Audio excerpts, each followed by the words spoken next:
الحمدللہ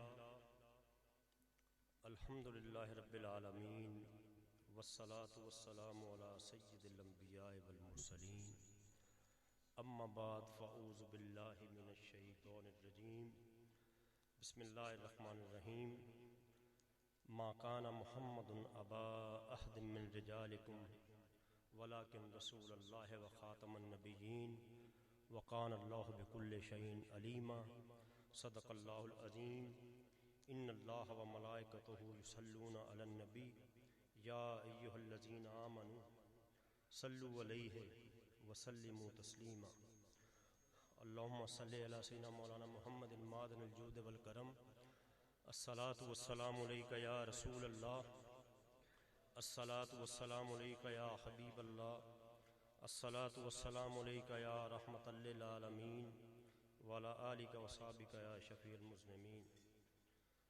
حمد و ثنا کے بعد سب سے پہلے میں شکر گزار ہوں مجاہد ختم نبوت ادارہ المنتہا کے روح رواں برادر مکرم فاضل جلیل حضرت علامہ خواجہ غلام دستگیر فاروقی صاحب کا کہ انہوں نے جس محبت سے یہ محفل سجائی اور داتا کی نگری سے مجھے مدعو کیا، باوجود اپنے بڑے ہیکٹک شیڈیول جس کو کہتے ہیں بیزی شیڈیول، انہوں نے جس محبت سے کہا اور جو مشن یہ لے کر چل رہے ہیں انکار کی گنجائش نہیں تھی، اور کچھ تاخیر ہوئی اس کی میں معذرت چاہتا ہوں۔ اور جو صدر مجلس ہیں حضرت خواجہ پیر محمد عبداللہ جان کے نور نظر حضرت خواجہ پیر فخر عالم جان صاحب اور حضرت پیر قاسم علی ساکی صاحب اور اس ادارے کے دیگر میرے دوستوں بزرگوں، میں نے ابھی یہ کارڈ دیکھ رہا تھا کہ پیر محمد عبداللہ جان، جو پیر ہوتا ہے وہ جان ہی ہوتا ہے، جو جان سے پیارا نہیں ہوتا وہ پیر ہو ہی نہیں سکتا۔ ہم نقشبندیوں کو تو یہی لیسن دیا گیا ہے کہ شیخ کی جو عظمت ہوتی ہے غلامان مصطفیٰ کے قلوب و اذہان میں وہ جان سے بھی زیادہ ہوتی ہے۔ میرے دوستو، چند باتیں کرنے سے قبل میں، چونکہ بزرگ ہمارے ادھر تشریف فرما ہیں، میری گزشتہ برس جو کتاب آئی تھی سیرت پر، میں خواجہ صاحب آپ سے بھی ملتمس ہوں کہ اسٹیج پر تشریف لائیں، اور آپ اور پیر صاحب آپ بھی تشریف لائیں، مہمان ہیں، ہم سے بڑے ہیں۔ پیر قاسم علی صاحب ساکی کی موجودگی میں پیر فخر عالم صاحب کو یہ جمال سیرت پیش کرنا چاہوں گا۔ آپ لوگ سبحان اللہ بھی کہہ سکتے ہیں، نعرہ بھی لگا سکتے ہیں۔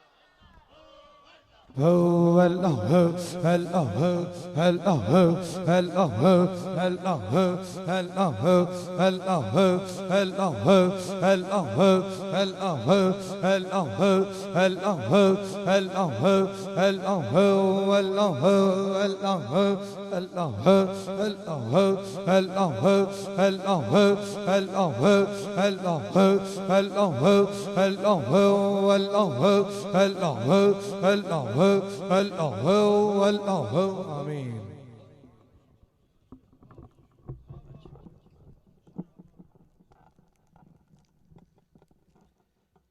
میں نے اس کتاب کا نام جو قبلہ پیر صاحبان جمال سیرت رکھا ہے، کیا رکھا ہے؟ جمال آفتاب نقشبند حضرت مولانا عبد الرحمن جامی رحمۃ اللہ علیہ۔ آپ لوگ پشاور سے کیونکہ حضرت تعلق رکھتے ہیں تو پشاور سے افغانستان ہرات اتنی دور نہیں ہے، تو مولانا جامی کا ایک شعر ہے، آج کی محفل سے بھی مناسبت رکھتا ہے کہ جہاں روشن از جمال محمد، کہ دیکھیے حضرت ہمارے فاروقی صاحب قبلہ نے ہماری جتنی استعداد ہے حضور کی ولادت کے مہینے میں کہیں ہم نے میلاد مصطفیٰ کی محفل سجائی، کہیں سیرت مصطفیٰ کی، کہیں ان کی رحمت کی، کہیں رفت کی، کہیں اب ختم نبوت کی سج رہی، تو جتنی ہماری استعداد ہے ہم چراغاں کرتے ہیں، اور آفتاب نقشبند یہ کہتے ہیں کہ ہم تو گلی محلوں کو سجاتے ہیں، حقیقت یہ ہے کہ جہاں روشن از جمال محمد، کہ پوری کائنات مصطفیٰ کے جمال سے روشن ہو چکی ہے۔ اور آگے فرماتے ہیں دلم تازہ گشت از وصال محمد، یہ دل آقا کی ملن کی آس میں بڑا تازہ رہتا ہے. اور اس کا مقطع میں فرماتے ہیں مولانا جامی، بصدق و صفا می تواں گشت جامی. اے جامی، اگر تو اپنی ذات میں صدق و صفا کے رنگ لانا چاہتا ہے، اگر تو چاہتا ہے کہ تیرے یہ وجود انصری کا قلب مجلہ مکفہ اور مصفہ ہو جائے، بصدق و صفا می تواں گشت جامی، غلام غلامان آل محمد. تو نبی کی آل کا غلام نہیں، نبی کی آل کے غلاموں کا غلام ہو جا. دوسرے لفظوں میں مجھے کہنے دیجئے کہ نبی کی آل تو شہزادے حسین کریمین، آگے ان کے غلام کون ہیں؟ سید علی حجویری ہیں، خواجہ غریب نواز ہے، امام ربانی ہے، بابا فرید ہے. یہ بزرگ ہیں جو بیٹھے ہوئے ہیں. تو اگر تم چاہتے ہو کہ تمہاری ذات قدورتوں سے، کینے سے پاک ہو جائے، تو نبی کے غلاموں کے غلام بن جاؤ. میرے دوستو، چونکہ مجھے جو وقت دیا گیا ہے میں 1 منٹ بھی اس سے زیادہ نہیں لوں گا، یہ میں آپ سے پرومس کرتا ہوں. مجھ سے علم و تقوی میں بڑے فائق لوگ تشریف فرما ہے اور میں نے واپس لاہور بھی جانا ہے. چند باتیں میں قرآنی آیات اگر یہ کہوں، میں جب ختم نبوت کے حوالے سے ڈسکشن کرتا ہوں یا پڑھتا ہوں، عموماً یہ کہا جاتا ہے کہ جی قرآن کی 100 آیات ہیں جو ختم نبوت پر دال ہے، دلیل ہے. میں عرض کرتا چلوں، قرآن کی ہر آیت میں میرے نبی کی عظمت کا ذکر ہے. آپ الحمد سے شروع ہو جائیے اور والناس تک جائیے، آپ کو ہر صورت میں انوار مصطفیٰ کے جلوے نظر آئیں گے. لیکن آنکھ والا تیرے جوبن کا نظارہ دیکھے، دیدہ کور کو کیا نظر آئے وہ کیا دیکھے. یہ تو آنکھ چاہیے کوئی امام ربانی جیسی چاہیے. تو اہل اللہ کی صحبتوں میں جب بیٹھو گے تو بصیرت کی آنکھ سے دیکھو گے تو پورا قرآن ہی کہیں نبی کی ختم نبوت کا بیان کر رہا ہے، کہیں ان کی رفت کا بیان کر رہا ہے، کہیں ان کے علو مرتبت کا بیان کر رہا ہے، کہیں ان کے اعضاء کی برکتوں کا بیان کر رہا ہے. ہمیں تو قرآن کی جو بھی پارہ کھولے، جو بھی سورت پڑھے، جو بھی آیت دیکھے، سونے نبی کا ہی کمال نظر آتا ہے. حضور اکرم صلی اللہ علیہ وآلہ وسلم نے فرمایا، چند احادیث اور 1-2 واقعات ختم نبوت کے حوالے سے سنا کر اجازت چاہوں گا. آپ نے فرمایا میرے لیے تمام روئے زمین کو لپیٹ دیا گیا اور میں نے اس کے مشارق و مغارب کو دیکھ لیا. اچھا، آپ سے میں پوچھنا چاہتا ہوں، مشرق و مغرب یہ سمتیں ہیں، سمتوں میں حضور نے دیکھا کیا؟ پوری کائنات قیامت تک کے جو ہونے والے لوگ تھے حضور نے ان کو دیکھا. یہ میں نہیں کہتا، اہل علم بیٹھے ہوئے، میں ان کی موجودگی میں بڑی ذمہ داری سے 2 حدیث آپ کو سناتا ہوں. نبی پاک نے فرمایا میرے صحابہ میں اپنے دوستوں سے کب ملوں گا؟ صحابہ نے عرض کیا حضور ہم آپ کے دوست نہیں. فرمایا تم تو صحابہ ہو، میرے دوست وہ ہیں جنہوں نے مجھے دیکھا نہیں ہے اور مجھ پر ایمان لاتے ہیں. حضور آپ کی عظمت کو سلام. آپ نے اس اپنے دوستوں میں ہم گناہگاروں کو بھی شامل کر لیا جنہوں نے آپ کو دیکھا تو نہیں لیکن آپ پر مر مٹنے کے لیے تیار ہیں. اور دوسری حدیث جو بخاری کی ہے، لیکن بخاری پڑھو تو ذرا ساری پڑھو، تھوڑی بہتی نہیں. دوستوں کا یہ خیال ہوتا ہے کہ بخاری پتہ نہیں یہ فاروقی صاحب نے یا عقیل نے یا دیگر لوگوں نے، ہمارا تو درس اول ہے. اور ذرا امام بخاری کے علاوہ بھی ایک کتاب ہے تاریخ الکبیر. تاریخ الکبیر کے مقدمے میں وہ لکھتے ہیں کہ صنفت ھذا التالیف عند قبر رسول اللہ فی اللیالی المکبرہ، کہ میں نے یہ کتاب روضہ رسول کے پاس بیٹھ کر چاندنی راتوں میں لکھی ہے. اللہ کا شکر ہے کہ اس دور میں بدعت کہنے کا رواج نہیں تھا. آج کا کوئی مولوی ہوتا کہتا یہ تو بدعت ہے، جاؤ بخاری دی قبر پٹو، ان سے پوچھو کہ یہ تاریخ کبیر، تاریخ اوسط، تاریخ صغیر روضہ رسول کے پاس. اور چاندنی راتیں 13 14 15 کی ہوتی، کتنی چاندنی راتیں، کیونکہ بخاری کو پتا تھا کہ میں جس ماہ مبین کے بارے میں میرا قلم چل رہا ہے وہ روضہ رسول پر بیٹھوں گا، فیض آئے گا تو بات بن جائے گی. بخاری تو یہ عقیدہ دے رہے ہیں، تم کس بخاری کی بات کرتے ہو؟ ہم نے جو بخاری پڑھا وہ یہ بخاری ہے. تو فرماتے ہیں حدیث میں نبی پاک علیہ الصلوۃ والسلام کے پوری کائنات کو میرے لیے لپیٹ دیا گیا، میں نے اس کے مشارق و مغارب کو دیکھ لیا، ان قریب میری امت میں 30 کذاب ہوں گے جن کا یہ خیال ہوگا کہ وہ نبی ہیں، سن لو میں خاتم النبیین ہوں، میرے بعد کوئی نبی نہیں ہے۔ اور پھر وہ مشہور حدیث آپ نے فرمایا مجھے 6 وجوہ پر انبیاء پر فضیلت دی گئی ہے، مجھے جوامع الکلم عطا کیے گئے ہیں، میری روب سے مدد کی گئی ہے، میرے لیے مال غنیمت کو حلال کیا گیا ہے، پوری کائنات کو میرے لیے مسجد بنا دیا گیا ہے، اور مجھے سب کی طرف نبی بنا کر بھیجا گیا ہے، اور مجھ پر انبیاء کا سلسلہ ختم کر دیا گیا۔ خود حضور فرما رہے ہیں، حضور آمنہ کے لال کی سنیں یا اس دجال کی سنیں؟ ہم اس کی بات سنیں گے جن کو کافر بھی صادق کہتے تھے، سچا کہتے تھے۔ اور نبی پاک نے فرمایا میرے بعد کوئی نبی ہوتا تو عمر فاروق ہوتے۔ کیا مطلب؟ نگاہ نبوت دیکھ رہی تھی کہ بنی اسرائیل کے انبیاء میں جو کمالات ہیں جو فاروق کی ذات میں ہیں۔ ارے جس میں تو کمال موجود ہے وہ تو کہہ نہیں رہا میں نبی ہوں، جو فکری زوال کا شکار ہے، جو انگریز کے در کا دریوزہ گر تھا، اس کا ہاضمہ خراب ہوا، جس کا ایمان ثابت نہیں لوگ اس کو نبی کہتے ہیں۔ فاروق اعظم اور شیر خدا مشکل کشا کے لیے کیا فرمایا؟ فرمایا اے علی تیری اور میری مثال حضرت موسیٰ علیہ السلام اور ہارون علیہ السلام کی طرح ہے، لیکن میرے بعد کوئی نبی نہیں ہے۔ اور آپ دیکھیے نبی پاک علیہ الصلوۃ والسلام فرماتے ہیں میں اس وقت بھی خاتم النبیین تھا جب آدم ابھی پانی اور مٹی کے درمیان تھے۔ آپ اندازہ کر لیجئے۔ اور مسجد اقصیٰ میں معراج کی رات جبریل امین نے جب میرے آقا کا تعارف کروایا اور کہا اے گروہ انبیاء سن لو، یہ محمد رسول اللہ ہے اور یہ خاتم النبیین ہے۔ نام نبیوں کے بے شک بڑے ہیں، عظمتوں کے نگینے جڑے ہیں، مقتدی بن کے پیچھے کھڑے ہیں وہ جو پہلے سے آئے ہوئے۔ اور سارے نبی آدم سے لے کر عیسیٰ تک سارے نبی میرے نبی کی عظمتوں کے ڈنکے بجاتے آئے ہیں۔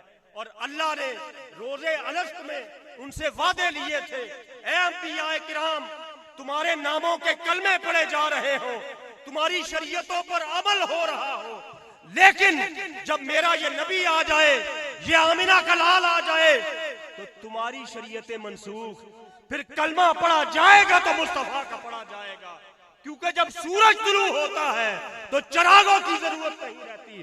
حضور سراجا منیرا بن کے آئے ہیں، آپ ایسی روشنی لے کر آئے ہیں جس سے شرق و غرب میں اجالے ہو گئے، اور حضور کے ہوتے ہوئے ہمیں کسی اور کی ضرورت نہیں ہے۔ دیکھیے سارے انبیاء کے لیے قرآن نے ذکر کیا، ایک خاص گروہ کے لیے تھے، قرآن و حدیث میں ہمیں ملتا ہے بنی اسرائیل کے لیے تھے، اور ان کے لیے جملہ ملتا ہے وہ تھے۔ اللہ تعالیٰ نے جب اپنے نبی کو بھیجا تو للعالمین نذیرا وما ارسلناک الا رحمۃ للعالمین یا ایھا الناس انی رسول اللہ الیکم جمیعا، پوری انسانیت کے نبی بن کر آئے ہیں۔ اور ان کے لیے آتا ہے سارے نبی تھے، میرے نبی کا جب آپ لوگ پڑھیے سارے لا الہ الا اللہ محمد رسول اللہ، اللہ کے سوا کوئی معبود نہیں، محمد اللہ کے رسول۔ اگر میں تھے کہوں تو آپ میرا یہ جملہ درست مانیں گے؟ ہیں تو جب ہیں، اور اصول یہ ہے کہ جب جو چیز ہوتی ہے تمام کمالات کے ساتھ ہوتی ہے، سورج طلوع ہوتا ہے تو پوری آب و تاب کے ساتھ طلوع ہوتا ہے۔ ان لوگوں کی عقل پر ماتم کرنے کو دل چاہتا ہے جو یہ تو کہتے کہ ختم نبوت زندہ باد، تو جو خاتم المرسلین ہے وہ ان کے بارے میں تمہاری کیا رائے ہے؟ ختم نبوت میرے آقا کی صفت ہے، صفت کو زندہ کہتے ہو تو موصوف جو ہے اس کی حیات کے بارے میں کیا آپ کی رائے ہے؟ ذرا سن لیجئے گا، حافظ ابن کثیر لکھتے ہیں نبی پاک علیہ الصلوۃ والسلام ایک بار صحابہ کے درمیان بیٹھے ہوئے تو آپ نے اوپر منہ کیا تو فرمایا وعلیکم السلام۔ اب صحابہ نے پوچھا یا رسول اللہ یہ کس کو سلاموں کے جواب دیے جا رہے ہیں، ذرا ہمیں بھی بتائیں۔